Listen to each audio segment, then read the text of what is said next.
Welcome to Revere Asset Management's Your Money with Danny Stewart. The market will always overshoot to the downside and to the upside. And Don Vandenbord. Because it's not how much you make in the markets, it's how much of that you can keep. Are you prepared for when, not if, but when the bubble burst? Is the stock market too extended? Do you have an exit strategy so you don't give up all your gains? Or are we in a power trend right now with ways to go? And is the stock market poised to continue higher? So my basic question is, how do you participate with managed risk without getting clobbered? We're going to go to the team to find out the insights and statistics and what price is actually telling us. Remember, price is truth, no exceptions, period. So I'm going to go to Obi-Don Kenobi, and then after he gives his overview, we're going to go back to one mailbag question comment because it really adds insight to how we do things. We're going to pull back, we're going to let you look under the tent. So Don, go ahead. Well, first, Dan, before we review the market, I want to talk about two books that I'm in the process of reading and or finishing. At the same time? And at the same time. One of them, well, one in the left hand, one in the right? No, one's an audio book. Oh. So when I'm out walking, I like to listen to books. So the first one is 1929, Andrew Ross Sorkin. Now this came out a few months back, but he was on 60 Minutes the last weekend and got a lot of press because, well, of course, he threw in some comments, negative comments about the administration, but that's how he leans politically. He couldn't help but say that. And then he was asked about what he thinks will happen. And he said, there will be another crash. I don't know when, and I don't know how bad it will be. And he got a lot of flack on social media for like, how does this help anybody? But if we're being asked that same question, we would give the same answer, because we know historically market crashes occur for various reasons. And we also know that we don't know when it's going to happen, but we're trend followers. So if the trend's up, grow protection. If the trend is up, we're going to grow assets and protect them if the market is unhealthy, particularly under the 200-day moving average, which, as we know, if you listen to us, that's where all bear markets occur. If you're under the 200-day moving average, you're at risk of one. We were at risk of one recently, just a couple of months ago, but we bottomed and we've rallied strongly off of there. So what do we do as trend followers? Well, we get back on the horse and ride the trend. So this book, I'm enjoying it. It was a nice historical perspective. I didn't know a lot of the players that were involved on the Fed and the inside of the Hoover administration and the transition to the Hoover administration. And then really 1929, the year ended only down 17%, despite a 50% haircut in October and early November. Really, toward the end of it, he gets to the story of how bad things got in 1930, 1931, 1932 before they finally bottomed. So recommend the book, definitely. If you like market history, great. But the markets are so different from now than they were then. The things that are never different are human emotion, and that really played a big role in the 29 crash. For one reason, the stocks were really centralized in the hands of many fewer people than they are today. It was basically only the rich that held stocks. Toward the summer of 29, they started sucking in a lot of retail investors who were hearing about the riches, and of course they got their butts handed to them. So 1929, yeah, stock market tips from shoeshine boys. Yeah. Exactly, and that's what Jack Kennedy. That's how he dodged it, because he said he sold out of the market when he got a tip from a shoeshine boy. So he was one of the ones that dodged it. That was one of the comments that was made in there. The second one is Risk and Reward by Ben Carlson. And why did I get this book? Because of this subtitle, How to Handle Market Volatility and Build Long-Term Wealth. So the Build Long-Term Wealth, lot of stats in the book, some really good stats. I made copious notes and highlights, and there were some good takeaways from it. But what we never got to was the how to handle market volatility in any reasonable standpoint that would benefit Revere clients. And the reason is their response to how you handle market volatility is to put your money in a pie chart and hope for the best. But one of the quotes out of the book that just made me sick to my stomach, at the end of it, Ben lists 20 things he believes about investing. And there were two of them that really bothered me. The first one is, I believe being bullish or bearish matters less than progress towards your goals. Well, Who aren't those had related? who in 2000 had part of their goals to see a 50% drawdown twice in the next 10 years? Your goals, you can be on track for your goals until you're not. And that's the problem with that, especially when you get close to retirement. But the one that really aggravated me was, I believe every investor in risk assets should be comfortable seeing their money incinerated on occasion. Wow. Incinerated. Wow. I'm sorry. That's the dumbest thing I've ever heard for risk adjusted returns and manage risk. That's like saying you want to be in a bad car wreck and go to the hospital every 5 years, so you stay diligent and more careful the rest of the time. No, you want to always defensively drive, always, and avoid going to the hospital. So I ask you, the listener, do you have steering and brakes? Steering's just not enough because you run into stoplights or obstacles. So you need brakes and steering for your money, the name of our podcast, and your portfolio.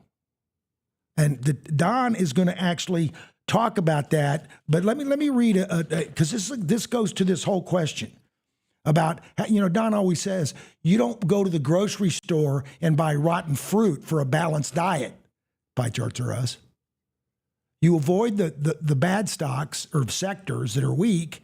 There may be one or two stocks in that sector that's outperforming, and then you want to be in the strongest sectors. Now, you don't want to overweight too much in just like AI build out or electricity for AI, or because you got to have enough because when they do fall, these growth stocks, they fall on an average. When they drop, they fall on average 73% because growth stocks are more volatile than others.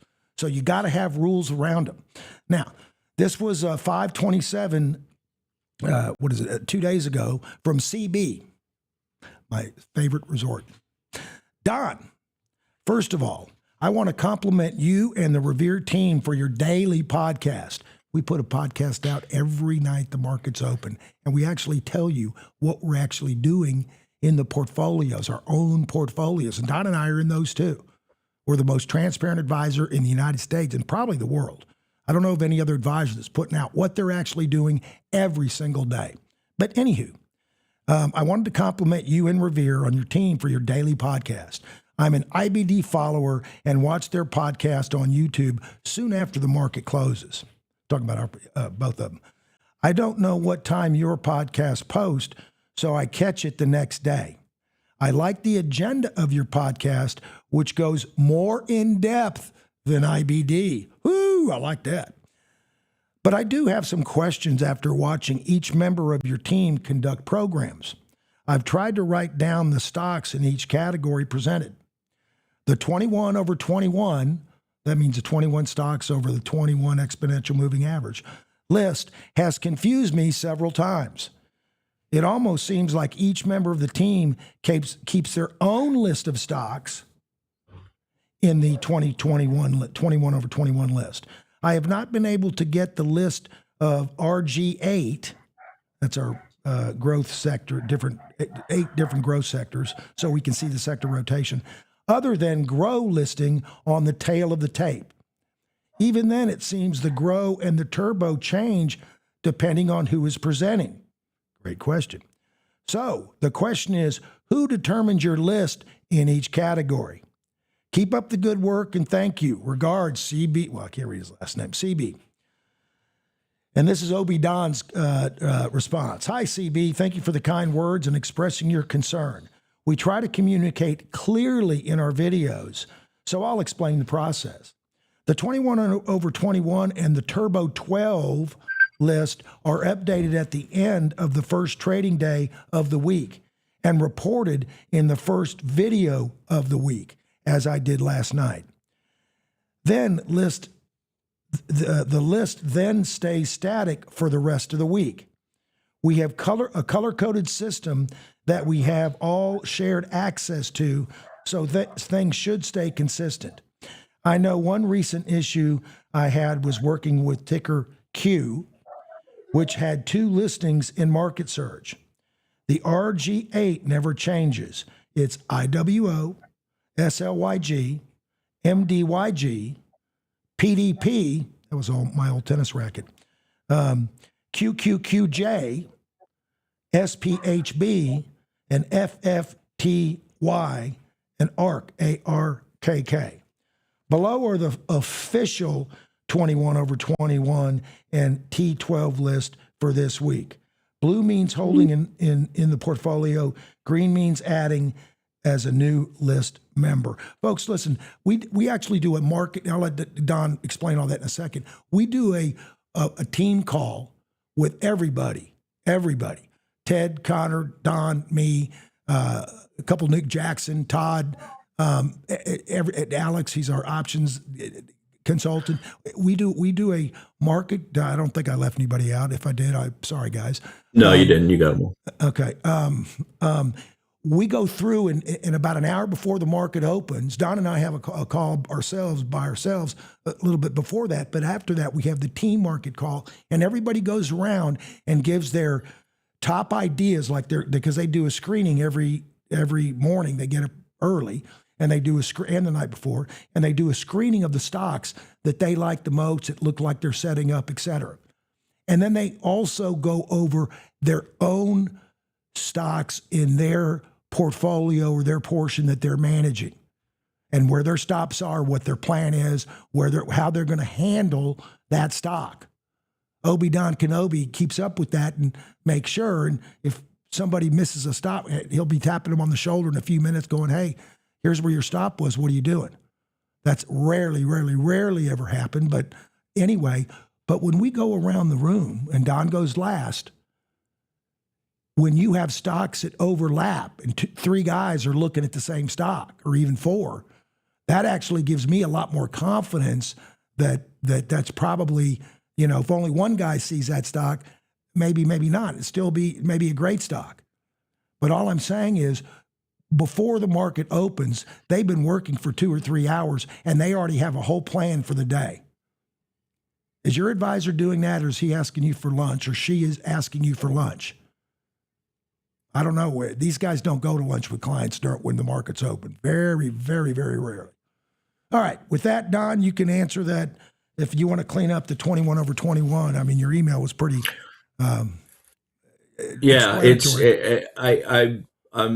the important thing there was, why would there be different lists? The only explanation is we change it on the first business day, the first market day of the week. Right. That's when we first pass through the list is over the weekend. That gives us a highlight of what's definitely staying on our list and what is at risk of leaving. And then depending on the follow-up market action on Monday, by the close, we finalize those lists. And then those lists stay the same throughout the week until the following Monday. So the first video of the week, we're going to go through them all. Connor tends to go through them all the time when he does his videos.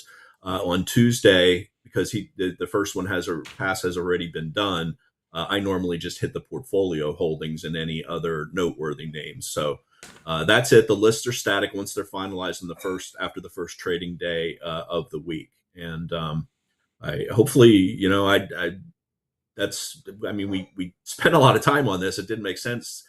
It's the first time somebody said, I don't understand why your lists are inconsistent, but we'll make sure that everything is in line. Well, we can't do every single thing for the listener. That's why clients come to us and we manage their money. Well, sure, but if I'm doing a I know. 21-21 on, if the person on Monday presents a different 21-21 than I do on Tuesday, then we've got a problem. But that's right. I don't understand that shouldn't be the case. Right. Anyway, I want to go back to some other things in this risk and reward book that I'm just going to say we completely disagree with, because we're risk managers at Revere. You know our story. We've seen family members get devastated by pie chart firms that just don't ever sell. And there was a chapter in here, chapter 5, timing the market. The subheading for the chapter was timing the market is a fool's game, whereas time in the market is to your greatest natural advantage, blah, blah, blah, blah. And then it talks about the typical story of people with no technical skills. You have to be right twice, when you buy and then when you sell. And then the summary for this chapter was market timing is an impossible long-term strategy. Warren Buffett can't do it. You can't do it. I can't do it. First of all, Warren Buffett market times constantly. He's in and out depending on what's going on with the individual holdings. He's not. He is a market timer. I mean, he's a longer term market timer. And by the way, he's got some got some very good information from the politicians, and he knows what's going to happen before it happens. A lot of times, that really helps. Warren Buffett's best returns were before Reg FD. Since Reg FD, he's in line with the S&P 500. Right. To back what Dan just said. The only people that can do it on a consistent basis are either lucky or lying. So Revere Asset Management apparently is either lucky or lying. I'm not sure which one it is. Maybe it's neither. You're better off buying stocks on a regular basis, creating an asset allocation you can stick with and keeping your emotions in check. Okay, sure, Ben. Ben is the Director of Institutional Asset Management at Ritholtz Wealth Management. The best known Ritholtz Wealth Management guy is Josh Brown, who goes on CNBC as a stock specialist over lunchtime, even though Josh is on record as saying we don't buy individual stocks for Ritholtz Wealth Management clients because we have no edge in buying individual stocks. So if you're at Ritholtz Wealth Management, and they're very successful and very big, and kudos to them for growing, the next market crash, you will see half of your money disappear. That's the only other way to put it. If they stick with what is being written in this book, which is get your pie chart, think long term, and be okay with having your money incinerated.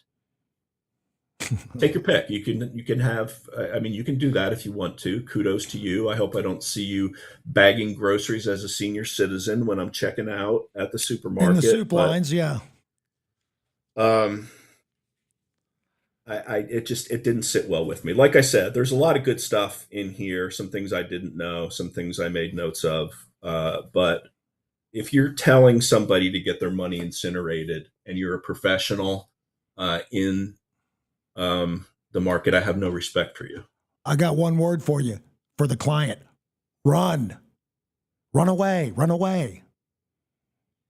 I'd be glad to discuss this at any time with anybody from Ritholtz Wealth Management if they want to. We're very small compared to them, but our clients can sleep well at night.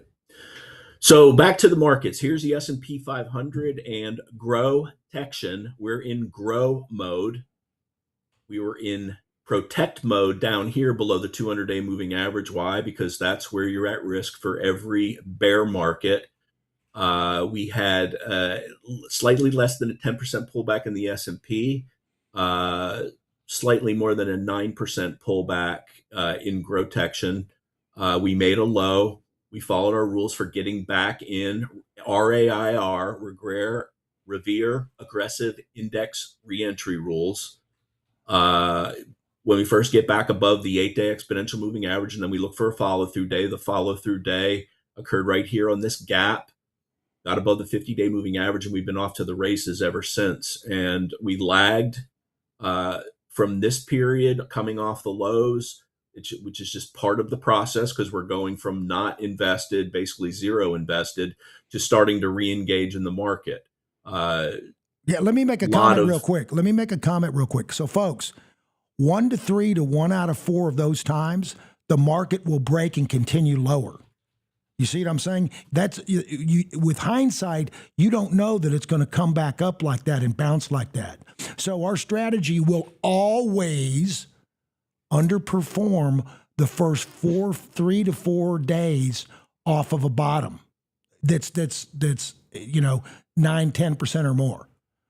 But if the but we've stopped bleeding, and so if the market goes down 35, you're down 11 or 12, right? Because we're out. So when it does bounce right around that classical correction level, by definition, that's negative 10%, and the stock market, the market makers already try to defend that level because they don't want to call it a correction. But even on a bear market, like during COVID, right? Off the very bottom, we underperformed the first, week. But we got back in and we got better stocks than just the average stocks, and we ended up beating the S&P handily. So on a risk-adjusted basis, it's a great way to do it. And the equity curve is a lot smoother. Sorry, Don, go ahead. This is a chart of the S&P 1 year ago, where in April of 2025, the situation that we protect against kicked in. So here's your 2 ATR within the 200-day moving average. We give it average true range. Yeah, average true range. We give it a little bit of room to see if the market is going to get back above this level. But we were out and missed this big drop down, rebound, test of the lows. Then we had a follow through day and we re-engaged. And then we were off to the races for the rest of 2025. So we didn't have to change our underwear. Fast forward to 2026. Here's that same area. We were stopped out here, started re-engaging. We didn't get the other 10% down that it would have taken us to a bear market. So that's the risk that we're willing to take, underperforming short term, because we know if the trend is going to remain strong, there are going to be plenty of leading stocks to make up. We're going to overweight in the market when the market's healthy. The market is healthy when you're above the 8, the 21, the 50, and the 200-day moving average, just like the trend gauge we put out. So, and then this is one of the problems that we see with the pie chart approach, is that you're over-invested in bear markets and you're under-invested in strong bull markets. In the best areas. You're basically never chasing your beta. And then when you get out of balance, you're actually selling your winners and adding to your losers to rebalance. But that's a whole different topic. And we've been through this, and people know why we don't do it. Nice to see we're getting some upside alerts in our holdings here while we're doing this. Giddy up. This show. So here's the S&P, and it's just one close below the 8 EMA. We trimmed a little bit on this 3-day pullback, and then we added back on a regain and some good to great action from leaders. One red flag that we're seeing in the markets, one of the subsectors of AI, and we created this week we started tracking the Revere AI 100. It's 100 AI related stocks in about 12 different subsectors. One of the subsectors is dramatically underperforming over the last couple of weeks, and it is the fiber optic sector. You can see here AAOI, which we got stopped out on today, breaking the 21-day moving average. LITE, LITE, breaking the 50-day moving average. GLW, Corning, breaking the 21-day moving average. Never really got re-engaged. Well, it did for a little while after its earnings gap, and then there was good news about a contract in here, and it ran up, but it's given back all of those gains. Coherent is another one, COHR, and that is breaking the 21-day moving average. And Sienna, breaking the 21-day moving average. Yeah. And finally, VIAV. These are really the big six that we track, breaking the 21-day moving average. What we want to see out of this group is for them to hold at the 50-day moving average and start to fill out the right side of the base. The weakest one, as I said, was LITE. That's breaking the 50-day moving average. AAOI, probably the second weakest. They also have very wide ATRs, but this is So you gotta normally a limit your spot. position size. Yeah. Yeah, this is normally a spot where you would see support. Let's go to the weekly on LITE, and you can see that it bounced at the red line here, the 10-week moving average, 3 prior times, but now breaking it here below it. Right back in here in early 2026, it broke below it and then went on a big run. So this is kind of what we want to see is it to start bottoming and then a base form and come up the right side. So the question that we're watching is, are there going to be additional AI sectors that money is going to rotate out of? Will it go into other AI sectors, or will it flow into value type names, which have been strongly underperforming growth names? Let's bring up the SPYV here and the relative strength line on SPYV. Chart looks great. Relative strength line looks awful. Let's go to a weekly chart. You can see the relative strength line, how it's been lagging here for about 2 months. And that's just simply money flowing into the growth half of the S&P 500. You know, everybody was saying it was just the Mag 7, but you can add memory and semiconductors very strongly on there as being supportive. And you can see the relative strength line off of the lows in late March. Money very clearly going into the growth half of the S&P 500. All right, we've got 3 great presentations today. And Connor's going to start. Yours was pretty good too, Don. Don't sell yourself short. Well, I expect excellence out of myself, Dan. So I know you do. Hopefully that's and what your team, and we'll your get. team, and your team, and the team. Don can be a whipping boy sometimes. I mean, he could get the riding crop out, and I am firm but fair. That is true. All right. So I lost my train of thought here. I'm sorry. So you did where three are we? great, That's three right. great. Yeah.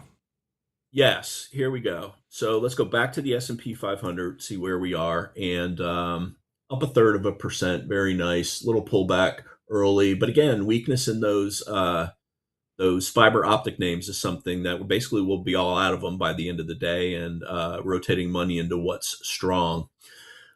So S&P 500, we're going to start off with especially, okay, I'm going to give a little overview of the presentations. Connor's going to start with earnings. You don't really know what you're going to get with earnings. And if something is extremely extended and we own it, we're going to trim it into earnings. Because if you're already extended, what you see is even if you have an upside gap, you will end up giving some of that back.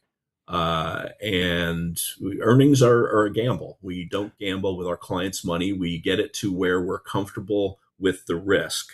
Todd's going to talk about some monthly charts, which are a very clear way on a longer term basis to see where things are just finally busting out of a bunch of resistance.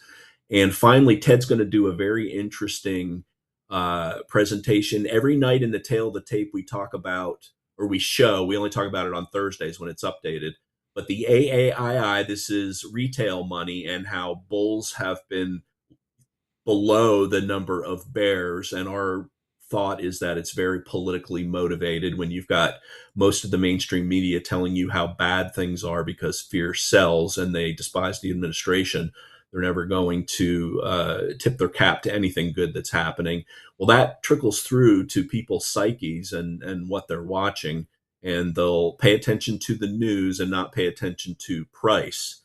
And then there's an NAAIM, which is active investment managers, and we watch that more closely. It's more in sync with what we do, but Ted has some very interesting insights to the updated NAAIM stats that came out this last Thursday. So get ready for 3 fantastic presentations. And Connor, you can take it away. So Connor's going to talk about offensive selling versus defensive selling, right? Yeah.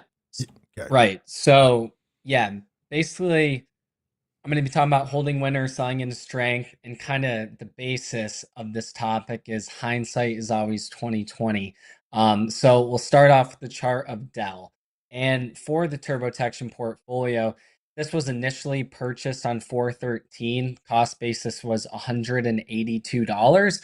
And yesterday, before earnings, we sold another half of it into strength before earnings. And you can see the stock is up 30% on earnings. But why would we trim more into earnings? Well, of course, hindsight's 2020 now. I mean, of course, we would have rather held the full position for the 30% gap up, but you know, it was a well over a 3R gain. It was 10 ATR above the 50-day moving average going into earnings. It was 25% above the 21 EMA into earnings, and it was over 100% above the 200-day moving average going into earnings. So what does that say? The expected value is not a gap up there. It's a lot of times stocks will run very hard into earnings, and it's the market pricing in a good earnings report beforehand, and that was kind of the thought on Dell, but they just knocked it out of the park and they gapped up 27%, and we still had a piece, not as big, even after the trim on Thursday. So you just never know. And like Don said, earnings are a gamble, but that's exactly why we have rules for holding stocks into earnings. And that includes, we're only going to hold a size into earnings if we can weather a two ATR implied move on earnings. So basically what that means is, we understand what the hit would be on the portfolio if the stock blew up on earnings. We only hold stocks with cushion into earnings, and then we also always analyze where is the stock at in the life cycle of the move. What's the sentiment regarding the sector? What's our read on the company reporting earnings, and all those factors go into it. And when you have a stock like Dell super extended into earnings, it's just the math tells you that it makes sense to take some more off into it. And you're never going to sell the high. And then that brings me to the next one, Intel. And this is kind of the opposite example. And we're going to go back to January 22nd of this year. So this was a case where we had a position in Intel. We had plenty of cushion. We calculated the implied move going into earnings. It was fine. And the thought was, this stock is showing immense relative strength versus the market. It just broke out of a big base. It just made sense to hold into earnings. And guess what happened? The stock gapped down and we, sold it for a break-even trade.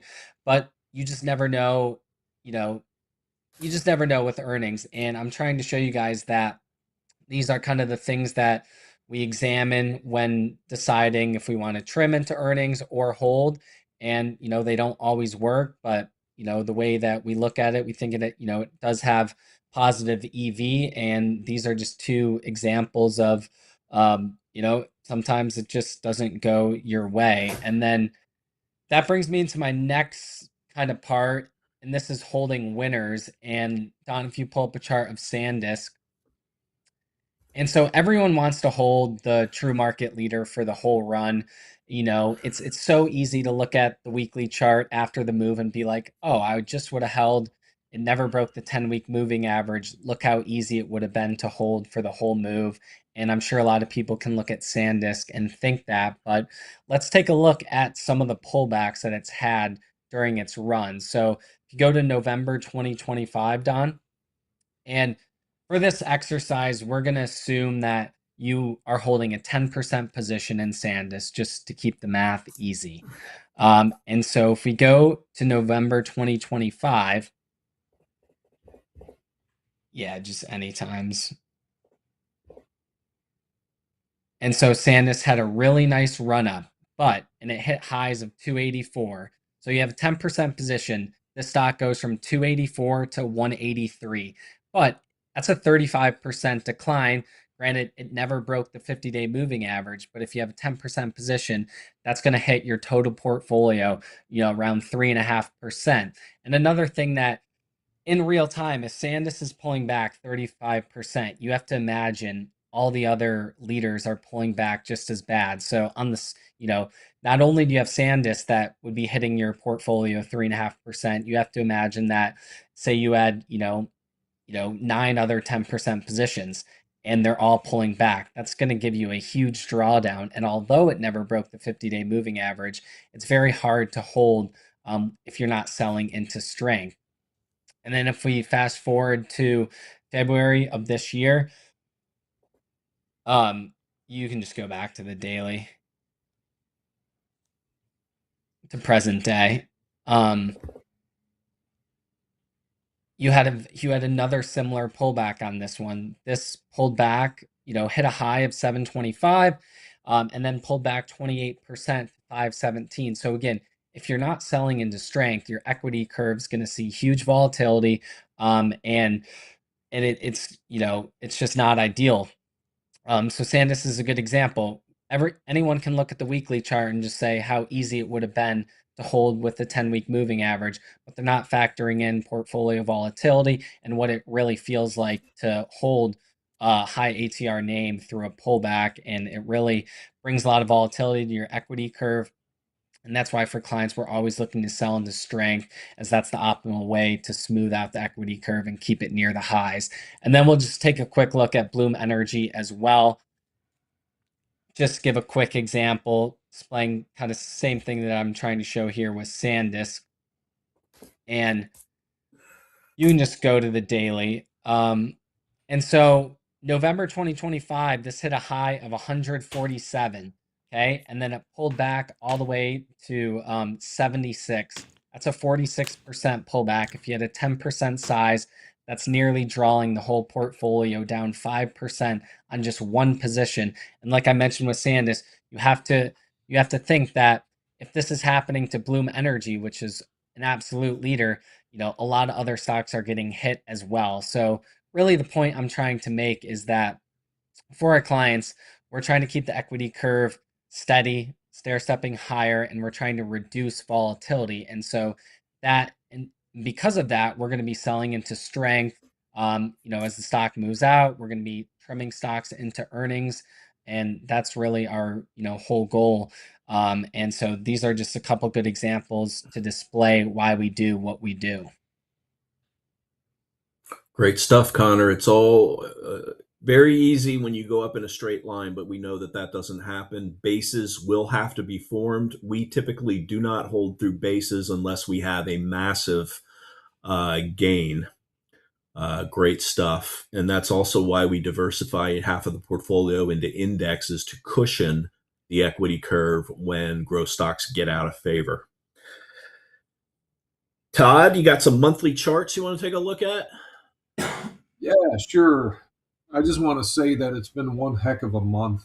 This is the last day of this particular month, and this is 2 months in a row where we close a Friday at month end, and we have the opportunity to look at a clean month of data and see really how the performance was. And going through I call it the monthly liquid all-star screen, there's 254 names on it this month. These are all liquid stocks that were up at least 20% on the month. I don't think I've ever seen it that high since I've done this screen, which has only been for a couple years. And many of these names are up over 100% this month, including DELL, which is up 96%. But one of the key reasons, before we start, let's just look at LITE on a monthly, Don. I want to throw a little audible in the presentation and just show this and why I like these monthly charts, because look at this thing was up 12 months in a row before this month, which is its first down month. This is why these stocks can still be up 20-30% in a month and just keep going. So when they break out, pay attention to it. So let's go to the first name on the list, which is Guardian Health, GH. This is a Grotection holding, and it's having a great month. It's up. What percent is that up on the month, Don? Let's see. 50% on the month. Now let's go to the weekly on this, and you can see this is having a nice month, still below its all-time highs. Just a beautiful base-on-base pattern. Broke out this week. Don bought this just one day prior to the breakout in Grotection, and this has just had a perfect follow-through day through this base-on-base. And let's just go to the daily on this, Don, because it's got some really interesting characteristics to it. You know, it had this big gap up back at the end of last year in October. And you can see that earnings gap, it was big, 27% increase. And really all this big base did was, you know, base that big gap. And finally it's breaking out again. So this is a name that just has very powerful looking action. Relative strength making new highs, even though we don't see the blue dot here, but relative strength is making new highs. And this is exactly what you want to see on this nice breakout. So that's one name looking very nice right now. The second name I want to talk about on the monthly is Snowflake.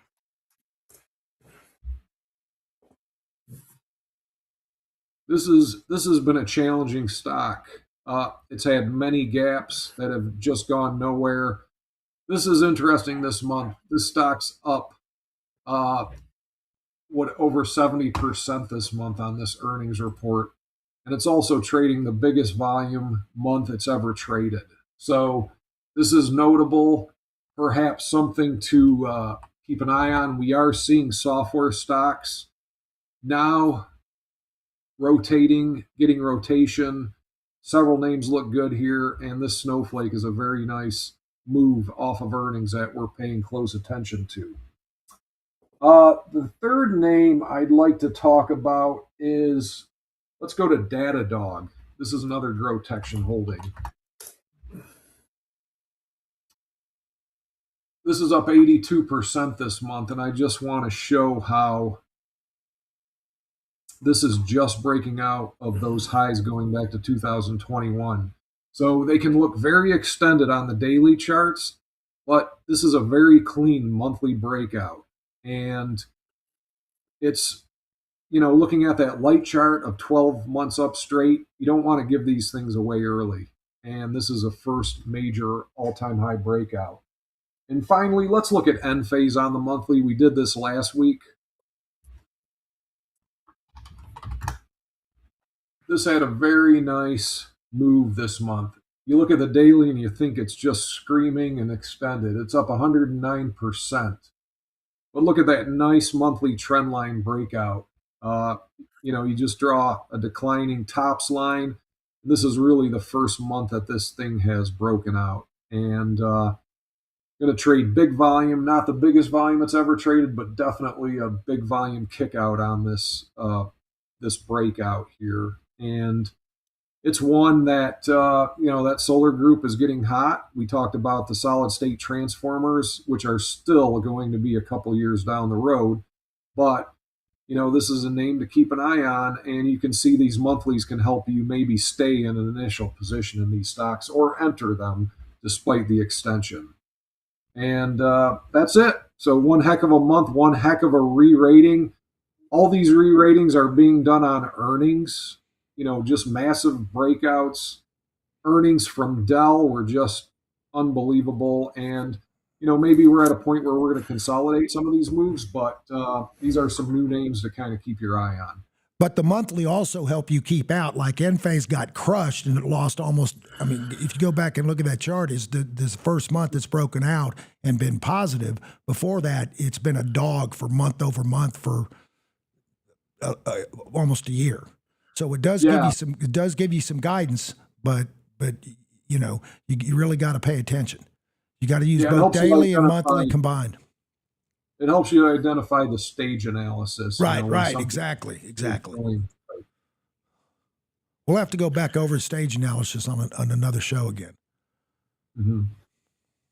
Yeah, a good point about this, with us being at all-time highs, this is being fueled by earnings growth. The PE, the forward PE of the S&P has actually declined from 23.6 to I think 21.4. after this most recent earnings season. So Yeah. the sales and earnings are there. Yes, they are tied to a specific theme, mostly AI, but it's being supported by the earnings growth, and until that stops, the earnings growth, said another way, what Don's saying is the earnings growth is actually accelerated more than price. And that's why it's earnings, earnings per share, earnings over price. Well, if you're earning, let me give you an example. If you got 100 PE, which used to say, or even 5, remember how the companies right before the tech wreck, they were hundreds or thousands. But if you got 100 PE, and you're growing 100% a year, next year your P is going to be 50. The next year, all things being equal, the next year it's going to be 25, then 12 and a half. That's why that growth portion is real important too. The earnings acceleration or growth, or deceleration is just the opposite. All right, Don. All right. I'm hearing some feedback in my ear here, Zach. But we're going to turn it over to Ted now. He's going to take controls. And he's going to talk about NAAIM and what insights some AI tools can offer to us. Thank you, Don. And Todd, great presentation. I actually made my own monthly all-star screen. While you're doing that, I'll probably go over it this weekend. So right here, this is a gauge, like Don said, that we have on the tail of the tape every day, and it's updated weekly. And pretty much like Don said, what it is there's a group of active money managers, and they respond to the survey every week, just indicating how much exposure they have. Minus 200 is full net short, 0 is flat, 100 is fully invested, 200 is fully margin long, and that is plotted every single week. And this line, as it says right here, is the 2-week moving average of the manager's responses. And so this week, we jumped from 82 to week, and typically from our qualitative observations, just from being in the markets for many years, we've noticed when you get to the 90s, especially over 95 and definitely over 100, it's a time to potentially put up a red flag and buy less names, size down, and perhaps reduce some exposure. We started seeing a lot of people tweet about it as well. But and so my question was, can you only just use this gauge? Usually it's always no in the markets. You have to stack a bunch of pieces together. But in this case, my question to myself was, is there signal in reducing exposure significantly, or even is there a sell signal when the NAM gets above 95? And on the website, you could download the entire Excel sheet since inception. And so this is about, I think it's 1,037 weeks of data all the way back to 2006. So when you download that, with AI chatbots now, LLMs, one of the strengths of these LLMs is that they can process enormous amounts of data, and they're really good at math in a quick way. So the one I used was Claude. I also use ChatGPT as well, but Claude was able to better outline all the results in an Excel sheet, a PowerPoint, and a Word document. And what I found was they had similar findings. So I'm not going to show the process with ChatGPT, but this is the Claude Mac OS app. There's a function called Claude Cowork, which allows you to access various files on your computer. So I took the NAM numbers, put it into a folder on my Mac, and then I connected that folder to this app, to Claude. And this is a prompt I came up with. You can take it if you want for the future. And from there, it pretty much went back, analyzed all 1,037 rows or 1,038 rows, since the top one is the header, ran a bunch of statistical analysis. And because these LLMs are trained on all the math theory in the world, they're technically PhDs in statistics. So really, really smart tools that go through all the data. It builds various charts, and we'll see that soon in the PowerPoint slides I have. It does all of it, runs it, and I asked for the output in Word, Excel, and PowerPoint, just have 3 formats. I'll just share some slides. We won't have to go through the whole Word document, but we could potentially, if you are interested, I can send you the Word document, or we can have it attached somewhere, maybe under the podcast, if that's possible. But from here, let me bring up the Word doc or the PowerPoint slide. So the average exposure or the NAM exposure over these 1,037 weeks was 67. When it says episodes, what Claude did was when there's multiple consecutive weeks, let's say above a signal, whether it's 95, it'll compress all those weeks into one quote unquote episode. So let's say this week we hit above 95, and the next 2, 3, 4 weeks are also all above 95. That would compress into one episode. And so that's kind of how Claude did that study. And we have 20 years of history. And in this 20 years, we had the great financial crisis, the Eurozone sovereign debt crisis in 2011. We had the Brexit, COVID, 2022. So plenty of macro crises as well as manias. So this encompasses a decent amount of data. So the next chart or the next slide is this one. Pretty much is just like little bottom line. And it really answered the question with empirical data that a high NAM is not a sell signal. So just because you see greater than 90, greater than 95, doesn't mean you just start dumping all your stocks. You really have to layer it in with other pieces of your analysis, which obviously we do have with the growth detection gauge, look at the market leaders and the 3 time frames of all indexes. And so what it found was pretty much when there's a high NAM signal, the forward returns, which Claude calculated on a 4-week, 13-week was pretty much a quarter, 26-week, which is about 6 months, and then 52 weeks is a year. All time horizons saw positive returns. And the big finding was that actually with the higher NAM, that is when volatility is actually lower. So maybe it's a cautionary sign, but you can't just use it as a pure sell signal. Even sub 60, even though that can seem a little low, that's actually around the average, so it's not extreme, so there's no true signal there. And what Claude and ChatGPT found through analyzing the data is that the real edge comes when you start seeing NAM below 40 and especially 30. And when you look at the episodes, and we'll see some other graphs going forward here. Maybe I can bring up a better one. Actually, I'll just keep the slide up. The sub 30 occurrences don't happen often. They're typically during macro crises. So during the great financial crisis, during that Brexit, during the Eurozone debt crisis, COVID in 2022. And as we know now with hindsight, that has led to great forward returns if you are starting to buy in those areas. Yeah, once the market's been crushed. Yeah. Exactly. So pretty much one bottom line is, honestly, our whole observation through our experience was that NAM was a much better bottoming signal. That's where you want to start being contrarian than a topping signal. And that's exactly what the statistical analysis of both the smartest reasoning models, at least currently in the world, supported that observation. So that does give us more confidence in our observations as well. So I skipped a couple slides because they weren't that important. This one pretty much is the evidence that just being overheated equals sell is refuted. You can see, so the baseline is just the forward returns looking at all weeks. And now you have the 4-week forward returns, 13-week, 26-week, and 52 weeks of the various scenarios, which is in this legend up here. And you can see when NAM is greater than 95, when you look at a 13-week, 26-week, and 52-week forward returns basis, they're well above, they increase well above baseline and are positive across all time frames.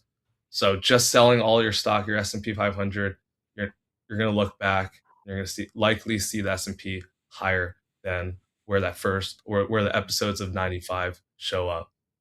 And so this number is just on a 6-month average. S&P is up 6.9% and it has an 83% hit rate over time.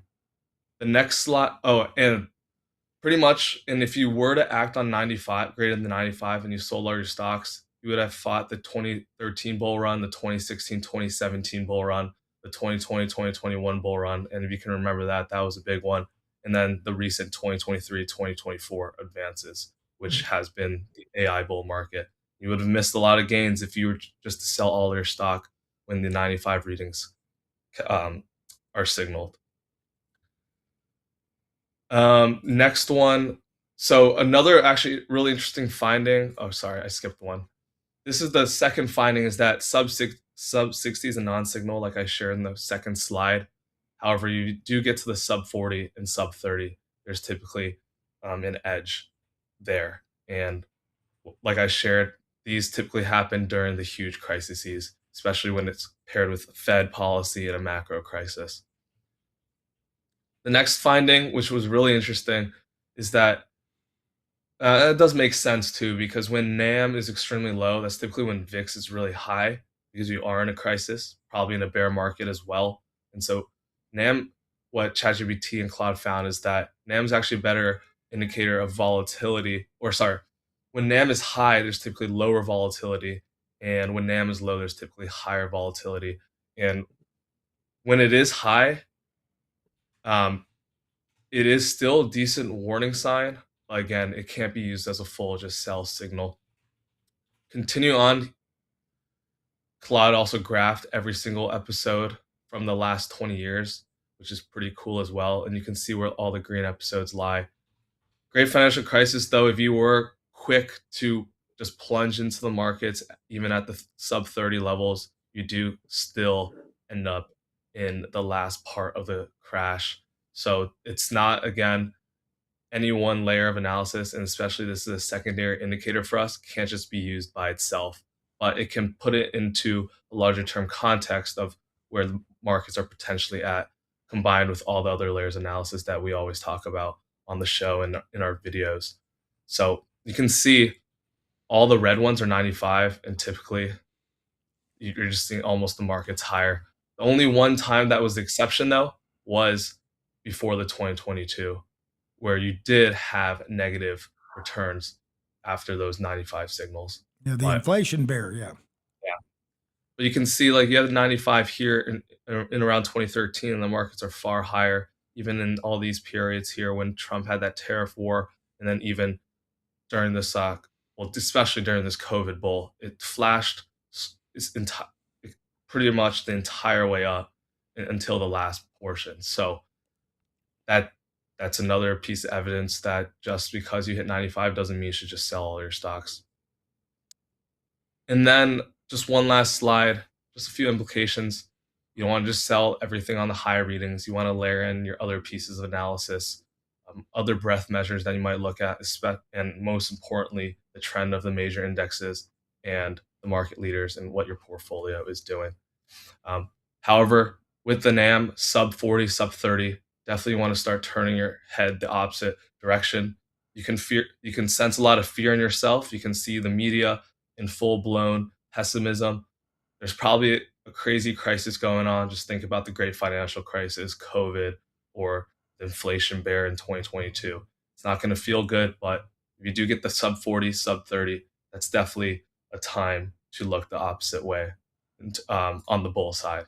And then 3, this is less useful because we already used the VIX, but ChatGPT and Claude concluded that it's actually a decent volatility gauge, and we are seeing that right now. NAM's at 95, the S&P ATR is well below 1% now, and the VIX is at a 15 handle and might even see a 14 handle today or next week. Which means very low, folks. Which means low. Yeah, which means very low. Which, then again, we can't say that can be used as a contrary indicator. Maybe there's volatility that comes back, but the lower volatility, smooth uptrends can last far longer than anyone thinks. And so the question here was, is there a statistical edge in selling your stocks when there's a high NAM?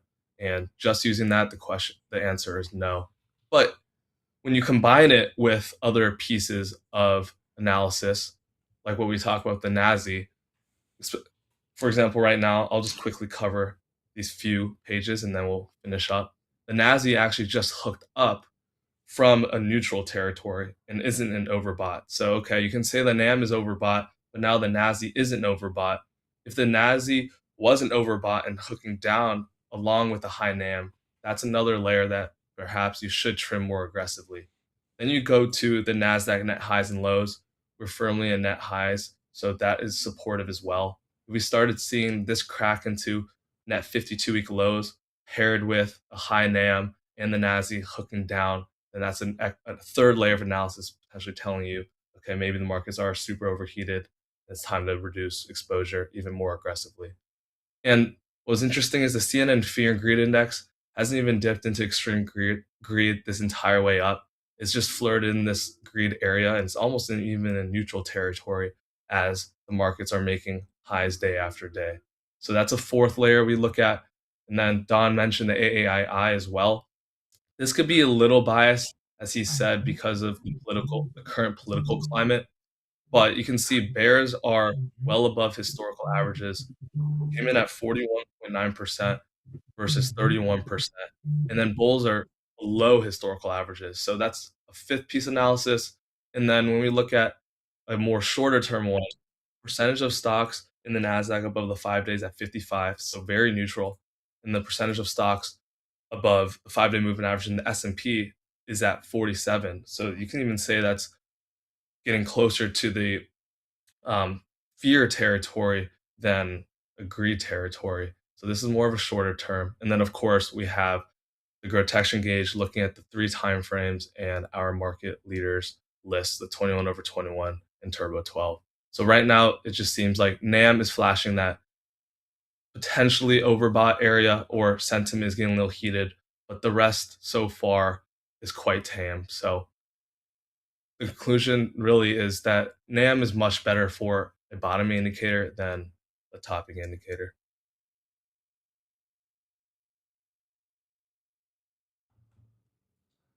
Print argues for reduction in your return expectations, not a sell signal. Great stuff, Ted. Right. Dan, that's it from That's the tech it. team That was today. that was it. a lot, man. That was long episode today. Drinking from a fire hose. Hey, listen, folks. I just want to say, I don't try to interrupt First of all, I try to add a little bit of humor and make it fun and yuck it up a little bit. But this podcast is actually geared a little bit more toward the retail investor, not the hardcore stock nerd. They put a video out every night the market's open, both through, if you go to our website, revereasset.com, and sign up for there's a subscribe button. This podcast will either go out later today or even tomorrow morning, right, on our email list, our subscriber list. But if you go to youtube.com and just type in Revere Asset and follow, Zach, our producer, will have this out in about an hour and a half. So the stock nerds go to YouTube. They can do it both ways. But all I'm saying is every night they do a video, the market's open, and it's technical and it's hardcore and it's for the stock nerds. Retail investors are welcome to look at it too. A lot of our clients are retail. A lot of them are stock nerds. Because even though you think you're a stock nerd, doing this is very, very, very difficult, right? You could take Don's brain and drop it into 100 people, and only about 5 of them are going to be any good, because it's not just having the rules, it's following the rules, and people get emotional. I know lots of traders that are no good at all, but they still like the game. It's almost like going to Vegas and gambling. They lose money. Folks, we don't gamble. But anyway, my point is, I'm not trying to go out there and interrupt all the time and do that on the podcast, but they throw out a lot of technical terms like average true range or 21 EMA, 21 exponential moving average, and a whole bunch of RS, relative strength. And to them, it's just in their vernacular, and they throw it out there. And so I'll kind of try to clean it up, and I'll try to use analogies or explain what the definition is. You won't get that on our nightly newsletters, because I'm not out there playing referee and kind of trying to explain everything. So take it with a grain of salt, but there's multiple ways to get our podcast. And if you go to YouTube and subscribe, they actually do stuff on the weekend that doesn't go out on our newsletter. So it's not just every day the market's open. They're actually creating the list and things they're going to do for next week and putting them out on YouTube, just as a compliment to you guys and just to help. I mean, we give out more free information than any advisor I know, and I've been at this game a long time. All right, what was the second thing? I told them that. So listen, if you and you can tell that this isn't like a polished CNBC newscast, a show or anything like that, right? This is raw data, raw statistics, and like I said, we don't gamble. Okay, we like a smooth equity curve, and we hate losing money. So if that's kind of your idea of how you should invest, then maybe we're your choice. But listen, if you like what you heard, please tell a friend, tell a neighbor. Just send them to revereasset.com. Up in the right-hand corner, there's a subscribe button. And next to that, there's a contact us button. So if you want to ask a question or want a complimentary portfolio review, or you want to have a question asked about a stock, we'll be happy to do that. Or you want to become a client. But you can also go to YouTube and just type in Revere Asset and hit subscribe, and it'll come right in there. And listen, if you're a client, we got tons of clients that are extremely happy. Please tell your friends, tell your neighbors about us, because we do very, very little paid advertising. What we do is we give out free content and information, and then actually tell you what we're doing in the portfolio, including Don and me, same average price, same timestamp as all our clients, no cherry picking or front running. And we believe that is how you draw people in. We set up this firm like we would want to have it managed by somebody else. So folks, join us next week on Your Money. Not Wall Street's money, your money. Don't get incinerated. Not how much you make in the market, how much you can keep.